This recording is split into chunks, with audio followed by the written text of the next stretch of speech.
E que bom, né, estar aqui com vocês. E colocou para mim essa missão, Diego aí, o pessoal da Help, de falar sobre o Evangelho nessa cultura, né? Nessa cultura narcisista, nesse mundo difícil que a gente vive.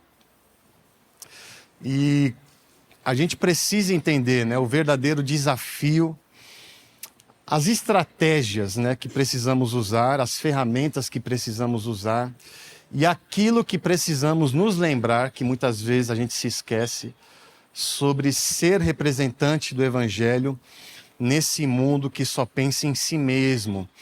Então a gente vê muito que as pessoas até estão transformando o Evangelho para que as pessoas também possam valorizar o seu próprio eu, estão corrompendo o Evangelho para que alimente os seus individualismos. E nós precisamos manter essa fidelidade e manter a firmeza daquilo que Deus colocou em nós, de propagar essa mensagem nesse mundo onde as pessoas olham apenas para si. E quando jogou esse tema no meu colo, uma coisa que me veio muito à mente é aquele conselho que Paulo deu a Timóteo: pregue a palavra, né? E eu queria convidar você a abrir 2 Timóteo, no capítulo 4, versículo 2 a 4.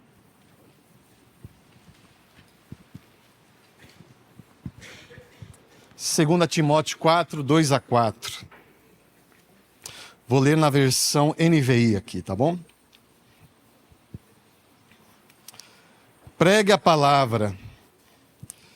Esteja preparado a tempo e fora de tempo. Repreenda, corrija, exorte com toda paciência e doutrina. Pois virá o tempo, eu creio que já chegou esse tempo, em que não suportarão a sã doutrina. Ao contrário, sentindo coceira nos ouvidos, juntarão mestres para si mesmos, segundo seus próprios desejos. Eles se recusarão a dar ouvidos à verdade, voltando-se para os mitos. Vamos orar. Senhor Jesus, muito obrigado, Pai, por esse ajuntamento. A gente entende que o Senhor se manifesta de uma forma especial quando existe um ajuntamento como esse, Pai. Então fale conosco, Pai, que possamos aprimorar aquilo que precisamos ser, que possamos enxergar aquilo que não estamos conseguindo enxergar, e que o Seu Espírito em nós possa forjar ainda mais a nossa verdadeira identidade em Ti, Senhor. Então, em nome de Jesus, fale conosco e, se possível, através de mim agora, e que tudo que sair da minha boca seja um fluido do Seu Santo Espírito, Pai, para abençoar a minha vida e a vida da minha família Help aqui presente. É isso que eu peço, agradeço em nome de Jesus, e a Help diz: Amém. O que você quer ser quando crescer? Com certeza essa frase já foi dita para você quando você era menor, quando você era criança. Você lembra das respostas que você deu quando fizeram essa pergunta para você? O que você quer ser quando crescer? Pergunta essa que também nós fazemos para os nossos pequenos, para os nossos filhos, né? Interessante que eu tenho um filho de 3 anos chamado Theo, sou casado com Bruna há 13 anos. E eu já fiz essa pergunta para ele: filho, o que você quer ser quando crescer? Interessante que recentemente na escola dele teve o dia da profissão, onde os alunos tinham que se vestir da profissão que eles queriam ser quando crescer. E eu perguntei para Theo: Theo, o que você quer ser quando crescer? E ele respondeu: quero ser pastor da ponte. Sabe de nada, inocente. Então tá certo, eu vesti ele não de pastor, mas de pastor da ponte, é diferente, tá? Então coloquei uma calça apertada nele, uma roupa larga, que nem o papai, coloquei aquelas tatuagens de chiclete nele, né? Eu escandalizei a escola, eu confesso, mas eu vesti ele de pastor da ponte. Só que é essa pergunta que eu faço também para mim mesmo, assim: será que ele vai querer ser isso, pastor? O que meu filho vai ser quando crescer? Eu acabo me fazendo essa pergunta, pensando e refletindo sobre isso. É interessante que muito daquilo que você sonhou ser no passado, você não conseguiu talvez alcançar hoje no presente. Ou talvez aquilo que você é hoje no presente, você jamais imaginou ter sonhado no passado. Talvez o que você é hoje é muito maior do que você sonhou ontem. Eu tenho certeza que quando o Diego e a Aline sonharam sobre a Calvary há 13 anos, eu tenho certeza que é muito menor do que eles estão vivendo hoje, né? Porque Deus nos ensina a sonhar sonhos maiores. E esse maior acaba surgindo conforme a gente vai seguindo em obediência a esse Deus. É interessante que no passado eu não sabia o que eu queria ser quando crescer. Eu tinha meus 17 anos. Eu sou de São Paulo, né? Eu moro em Recife há 20 anos. E me mudei para Recife com 17 anos, no dia 31 de janeiro de 2005. Eu lembro que no dia seguinte eu tinha meu primeiro dia de aula, que era no terceiro ano na escola lá em Recife. E eu lembro que todos na minha sala já sabiam o que queria ser quando crescer, menos eu. Todo mundo já tinha uma profissão em mente para prestar no vestibular. Eu não fazia ideia do que eu queria ser. E eu lembro que eu passei o primeiro semestre sem saber. Começou o segundo semestre, eu ainda não sabia o que eu queria ser. Meus pais começaram a ficar preocupados. E essa preocupação fez com que eles me levassem a fazer um teste vocacional. E eu lembro que eu respondi mais de 100 perguntas lá. E eu fui mais voltado para áreas de humanas, né? Meu sonho, na verdade, era ser um rockstar, mas Deus frustrou esse sonho, graças a Deus. E eu lembro que, chegando no final do ano, em cada faculdade eu tentei um curso diferente. Em um curso eu tentei design, em outro eu tentei ciências da computação, loucura isso para mim, para quem me conhece sabe que é loucura. Mas eu me formei em fisioterapia, né? E hoje eu sou pastor, né? Ou seja, uma bagunça. Mas se o você do passado olhasse para você hoje, ele ficaria feliz, empolgado, decepcionado ou frustrado? E o você hoje, como você se enxerga no futuro, né? No meu caso, eu não sabia qual era o meu propósito. Mas o meu propósito já existia antes mesmo da minha existência. Por exemplo, esse microfone que está na minha mão. Quando a pessoa fez esse microfone, ele não fez de forma aleatória. Eu vou fazer algo e vou ver o que vai ser enquanto eu faço. É um microfone, então vai ser um microfone. Não, antes dele fazer o microfone, ele já sabia que queria fazer um microfone. O Criador já fez sabendo qual seria a sua função. Porque quem determina o propósito da criatura é o Criador. E conosco é a mesma coisa. Antes de você existir, você já existia no coração de Deus. Talvez você não saiba hoje qual é a sua vocação, qual é a sua missão, qual é o seu chamado. Mas saiba que quando Deus te fez, Ele já te fez sabendo do porquê que Ele te fez. Porque quem determina o propósito da criatura é o Criador. O propósito, ele não vem depois da criação, ele vem antes.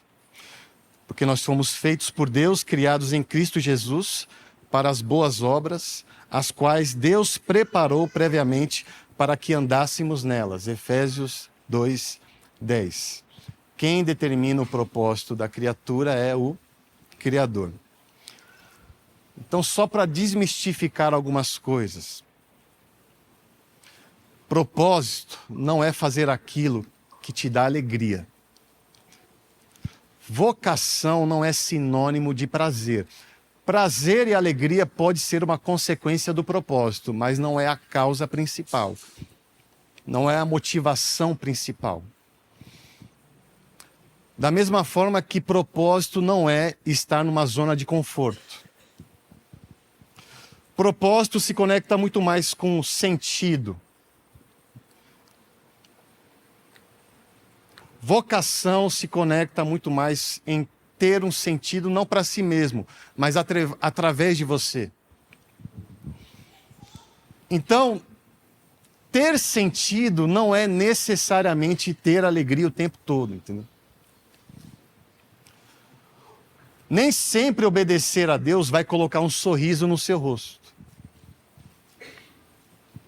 Ou você acha que Abraão ele foi sorrindo com um punhal na mão, indo sacrificar o seu filho? Ou você acha que Moisés ele voltou para o Egito serelepe, saltitante, sorridente, indo peitar o faraó? Ou até mesmo você acha que Jesus ele carregou a cruz com um sorriso no rosto? Não? Ele carregou a cruz com dor, chorando de dor. Então, vocação e propósito têm pitadas, ingredientes de medo, de receio, de desconforto também. E de dor em alguns momentos. Ter sentido é se dispor a fazer coisas desconfortáveis. Não é estar na zona de conforto. É sair da zona de conforto. Não é fazer aquilo que você quer fazer apenas, mas é fazer aquilo que você não quer fazer, mas Deus quer que você faça.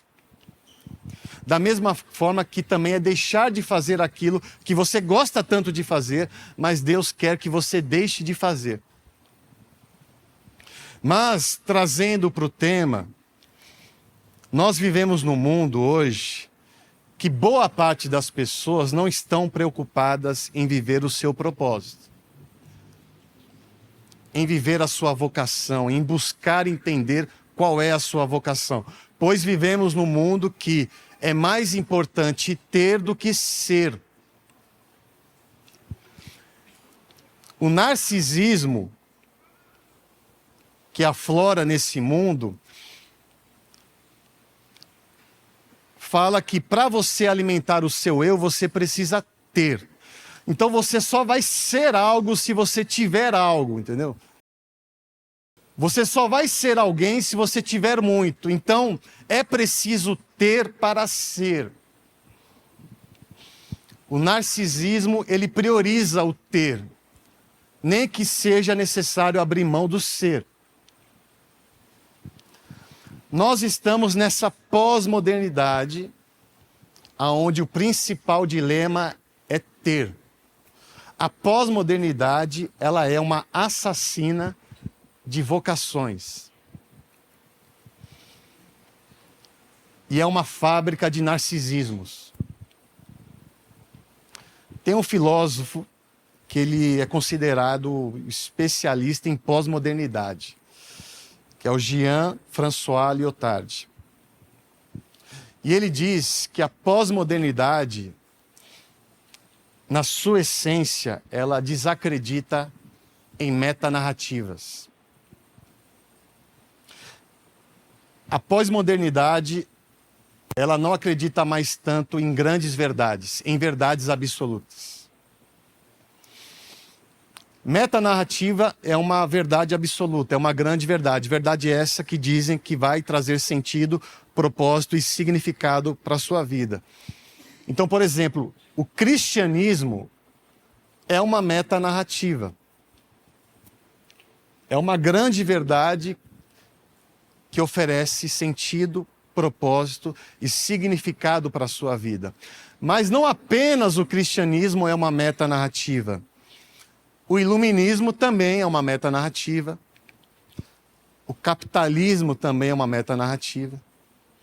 O comunismo também é uma metanarrativa. Então são grandes verdades. E esse filósofo diz que vivemos numa geração que não acredita mais nessas grandes histórias, não acredita mais nessas grandes verdades. Então frases como existe uma verdade só não tem colado mais tanto nos dias de hoje.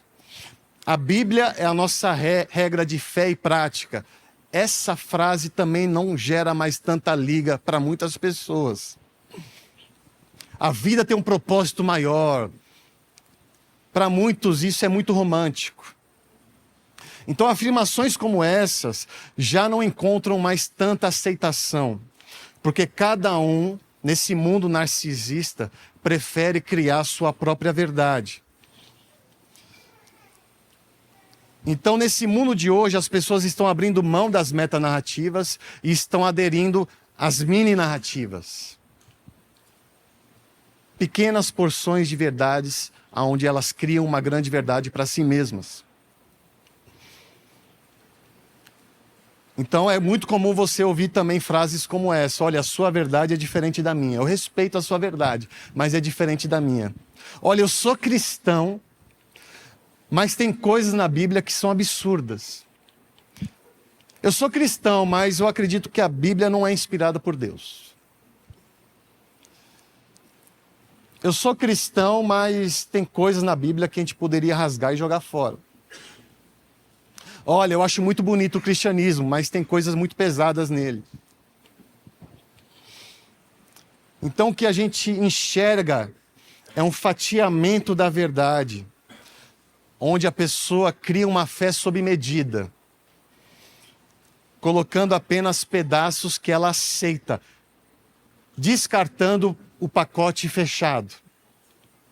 A fé da pessoa virou uma concha de retalhos. Então não basta ser cristão, eu preciso ser cristão de esquerda. Não basta ser cristão, eu preciso ser cristão de direita. Eu sou cristão, mas também tem coisas que eu acredito no budismo. Eu sou cristão, mas com pitadas de espiritismo. Eu sou cristão, mas também sou sagitariano.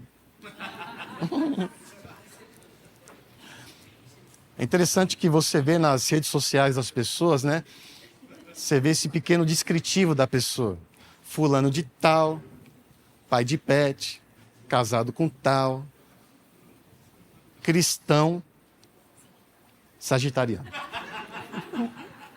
Aí teve um dia que eu vi de uma irmã abençoada. Fulana de tal, casada com tal, mãe de tal, cristã, canceriana e @somos a ponte. Me ajuda a te ajudar, né, minha senhora? Não é só aqui, tá vendo? É. Mas se tornou cada vez mais normal isso. Ser cristão não basta, eu preciso ser cristão em várias outras coisas, porque ser cristão apenas não atende à minha necessidade.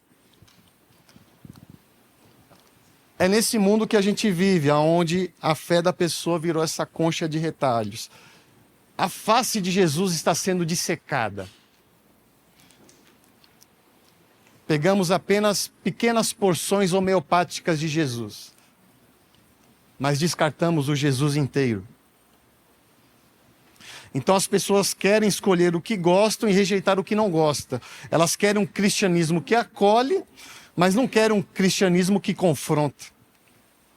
Elas querem um Jesus que cura, mas não querem um Jesus que exige arrependimento. Elas querem a graça, mas não querem a cruz. Elas querem salvação, mas sem transformação. Olha, eu quero ser salvo sem mudar o que eu sou. Quer um cafezinho, uma massagem nos pés também? Parece um absurdo, mas cada vez mais estamos nos deparando com esse tipo de fala. E o pior ainda, muitas igrejas, com medo de perder o público, ou até mesmo com a intenção de ter mais público, elas acabaram aderindo a essa lógica, fatiando a grande verdade. Tem muita igreja que transformou o evangelho em um grande buffet espiritual, onde cada um pega o que quer e rejeita o que não quer. Mas o que acontece quando a igreja fatia a grande verdade? Ela perde a sua essência, ela perde o seu valor nutritivo. A igreja perde a vocação quando fatia essa grande verdade. Ela pode continuar sendo relevante, ela pode continuar crescendo em números, mas ela não é plenamente fiel. Existem igrejas que você não vê o Cristo todo, vê apenas pequenas partes de um Jesus, que na verdade virou um Frankenstein, uma aberração. Então, qual é o nosso chamado aqui como uma igreja? Qual o nosso chamado aqui nesse mundo que a gente vive? O nosso chamado é anunciar uma grande verdade no mundo que não acredita mais em grandes verdades. O nosso chamado é apresentar uma verdade absoluta numa sociedade que não acredita mais em verdades absolutas. Nesse mundo de mini-verdades, de mini-narrativas, a igreja, ela é chamada para apresentar a grande história. História essa de um Deus que criou o mundo e antes de criar o mundo, o propósito do mundo já existia. Um Deus que não apenas criou o mundo, mas amou o mundo. Entrou no mundo e está redimindo o mundo. Então essa história ela não pode ser fatiada, ela precisa ser contada inteira. Do Gênesis à cruz, da cruz à ressurreição, da ressurreição ao arrependimento, do arrependimento ao envio e do envio à redenção. Não adianta você contar apenas o arrependimento esquecendo da cruz. E não adianta você falar apenas da cruz sem falar da criação.